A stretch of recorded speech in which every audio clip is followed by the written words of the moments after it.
Hari itu puasa Ramadan menjelang hari ke-6. Seperti biasa, Abu Nawas duduk di beranda depan gubuknya sambil menunggu beduk maghrib tiba. Sambil memandang langit biru yang mulai nampak senja, Abu Nawas berpikir bagaimana agar dapur rumahnya agar tetap mengepul. Sementara itu ada seorang tuan tanah yang rumahnya tak jauh dari Abu Nawas. Sebagai tuan tanah tentu saja mempunyai rumah yang besar lengkap dengan seperangkat gudang makanan, lahan peternakan, dan kamar. Hampir setiap orang yang berada di daerah itu, bahkan Abu Nawas sendiri pun bekerja dengan tuan tanah itu. Bekerja keras setiap hari, tetapi dengan hasil yang sedikit. Dan bila meminjam bunga dengan dirinya, maka harus mengembalikan dengan bunga yang sangat tinggi. Tingkat penghisapannya pun sangat tinggi. Dan sebagaimana tuan tanah, dia mempunyai sifat yang pelit, kikir, tamak, dan loba. Tuan tanah ini mendengar kabar bahwa Abu Nawas mempunyai suatu kepandaian yang aneh. Bila ia meminjam sesuatu maka akan dikembalikan secara lebih. Katanya meminjam itu beranak. Seperti meminjam seekor ayam, maka ayam itu akan dikembalikan 2 karena ayam itu beranak. Menarik juga kepandaian Abu Nawas ini, pikir sang tuan tanah. Tuan tanah lalu berpikir agar Abu Nawas segera meminjam darinya. Secara kebetulan sore itu Abu Nawas ingin meminjam 3 butir telur kepada tuan tanah. Tuan tanah tentu saja senang memberikan pinjaman kepada Abu Nawas, karena pinjaman itu akan menjadi banyak karena beranak.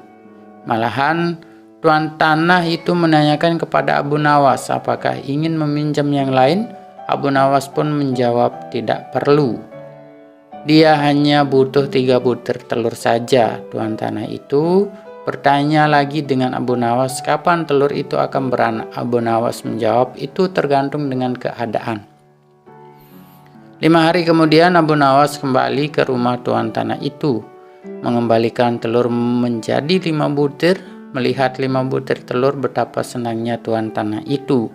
Tuan tanah lalu menanyakan kepada Abu Nawas apakah ia akan meminjam lagi. Abu Nawas lalu meminjam piring tembikar sebanyak 2 buah. Tuan tanah itu memberikan dengan senang hati dan berharap piringnya itu menjadi banyak.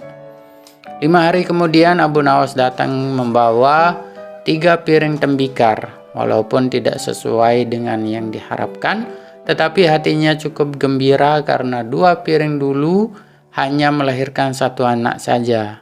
Tak apa, pikir sang tuan tanah.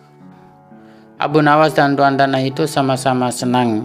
Maka dari itu, tuan tanah itu meminjamkan uang senilai 1.000 dinar.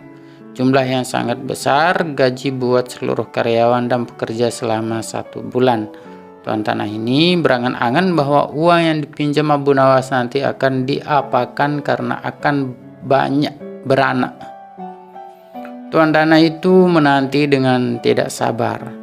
Ditunggu selama 5 hari, Abu Nawas tidak kunjung datang. Hampir 1 bulan Abu Nawas juga tidak datang. Saat tuan tanah akan mendatangi rumah Abu Nawas dengan centengnya, Abu Nawas datang dengan tiba-tiba.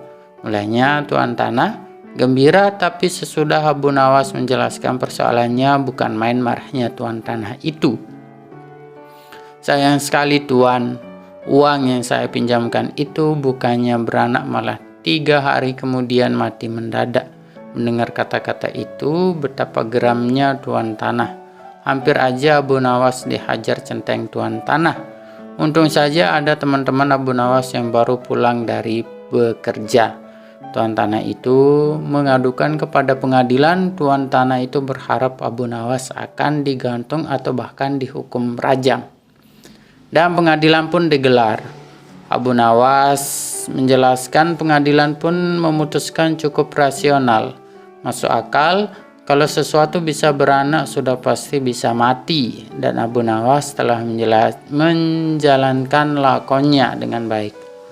Adapun tuan tanah yang tamak itu telah tertipu karena wataknya sendiri yang kikir, tamak, dan pelit.